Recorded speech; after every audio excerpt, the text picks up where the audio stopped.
দক্ষিণী অভিনেত্রী নীলমকে বিয়ে করলেন প্রিয়াঙ্কা চোপড়ার ভাই। সকল জল্পনা কল্পনার অবসান ঘটিয়ে অবশেষে দক্ষিণী সিনেমার অভিনেত্রী নীলম উপাধ্যায়কে বিয়ে করলেন বলিউড অভিনেত্রী প্রিয়াঙ্কা চোপড়ার ভাই সিদ্ধার্থ চোপড়া। সোমবার ইনস্টাগ্রামে নিজেদের বাগদানের ছবি পোস্ট করে বিষয়টি নিশ্চিত করেন অভিনেত্রী নিজেই। এর আগে গত 23শে আগস্ট সকালে হঠাৎ মুম্বাইয়ে পা রাখেন প্রিয়াঙ্কা চোপড়া। পূর্ব ঘোষণা ছাড়া আকস্মিকভাবে মার্কিন মুলুক থেকে ভারতে ফেরা নিয়ে নানা জল্পনা কল্পনা সৃষ্টি হয়। এর মধ্যে ভাইয়ের বিয়ের খবর প্রকাশ্যে আসতে সকল গুঞ্জনের অবসান ঘটল। প্রিয়াঙ্কা চোপড়ার ফ্যান পেজে সিদ্ধার্থ নীলমের বিয়ের একটি ভিডিও প্রকাশ করা হয়েছে। তাতে দেখা যায় সিদ্ধার্থ নীলম আংটি বদল করেছেন। এরপর প্রিয়াঙ্কার পা ছুঁয়ে সালাম করেন এই নব দম্পতি। এ সময় তাদের পাশে ছিলেন প্রিয়াঙ্কা সিদ্ধার্থ চোপড়ার মা মধু চোপড়া সহ অনেকে।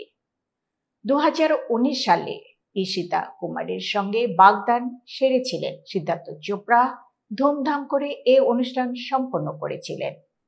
বাগদানের কয়েকদিন পরে 7 পাকে বাধা পড়ার কথা ছিল ঈশিতা সিদ্ধার্থের, কিন্তু বিয়ের ঠিক আগে এই বিয়ে থেকে সরে আসেন প্রিয়াঙ্কা চোপড়ার ভাই। তবে কি কারণে এই বিয়ে ভেঙেছিল তা ব্যাখ্যা করেনি প্রিয়াঙ্কার পরিবার। সেই বিয়ে ভাঙার পর নীলমের সঙ্গে সম্পর্ক জড়ান সিদ্ধার্থ। গত এপ্রিলে পারিবারিক আয়োজনে বাগদান করেন। অবশেষে আইনিভাবে বিয়ে করলেন তারা।